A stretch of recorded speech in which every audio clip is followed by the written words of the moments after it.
Let's get started with our next assignment. If you do have access to a ruler, what I would like you to do is measure a 1-inch border around all 4 sides of your drawing paper. Preferably the paper to be 8.5 by 11, computer paper, whatever you have at home, and preferably unlined so that you just have a nice clean surface. Okay, so you're going to pick 3 objects. And those 3 objects, you want to pick something simple so it doesn't take too much time. And we're going to work with different mediums of building the idea of values. Okay, so what I chose was an apple, a cherry tomato, and there was a reason I chose a small object. This is going to be the stippling object. Because of time, the amount of time it takes, I wanted to do something that was tiny. And then I have a gourd left over from Thanksgiving, so we're going to use this as well. Now again, you can use actual organic form, so use fruits, vegetables if you want to.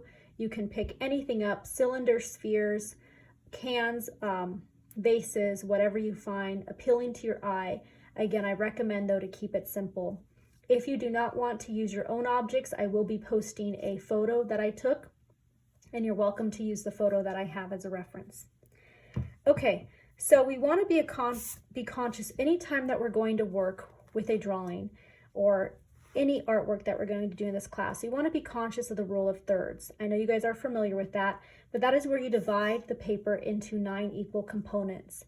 And AKA, the idea is you just don't want to put the objects in the center. So we're going to off-center this composition slightly, just so it doesn't have the centralized form in it.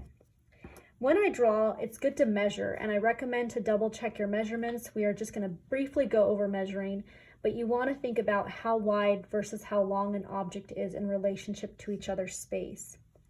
So I have the image, the still life set up in front of me. I know you don't see that, but I'm going to go ahead and start working.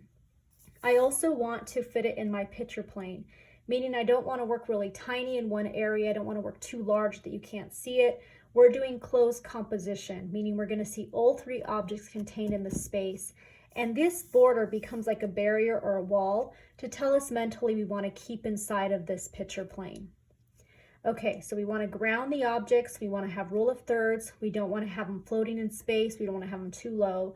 So make sure that you let it sit again comfortably in the picture plane. As I begin with the gourd, I'm going to work very lightly, and I almost make like a snowman image where I have two shapes forming itself, and then I'm going to refine it by getting the outline of that. This is called a gesture sketch. So I'm working super simple and a little bit quick, and I'm looking at my drawing less than my actual photograph. So I'm looking at the photograph, or you could say the still life, more. There's a saying that you look at it 5 times more than your actual drawing. So again, you want to really look at the objects more and your paper less. Okay, so here's a quick placement of the objects. Again, notice I was working very light. Some call this a ghost image. I can always soften it with whatever eraser I have, refine it. As you see, there's a lot of different lines, but there's also an edge that I have in my still life, and I want to capture that. It's really good that you draw the line actually going through the objects themselves, because that helps you get the straightness of it. If you need to, you're welcome to use a ruler just to make sure everything is straight or at a diagonal, whatever that is looking like to you, just to refine that form. And then of course you can erase this afterwards so you don't see that.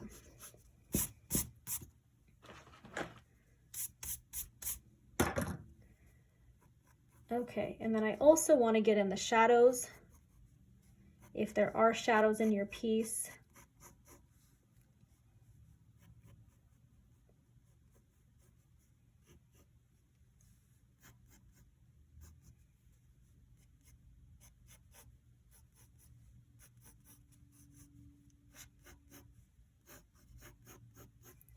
Next, I'm going to just start refining the shape a little bit more.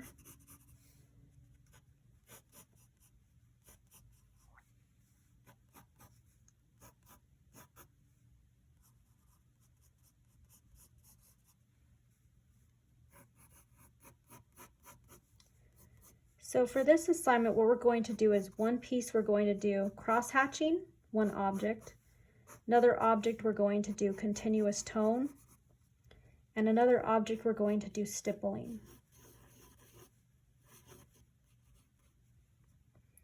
Okay, so here's a rough outline of my piece that I'm going to work from, and thank you very much, you guys.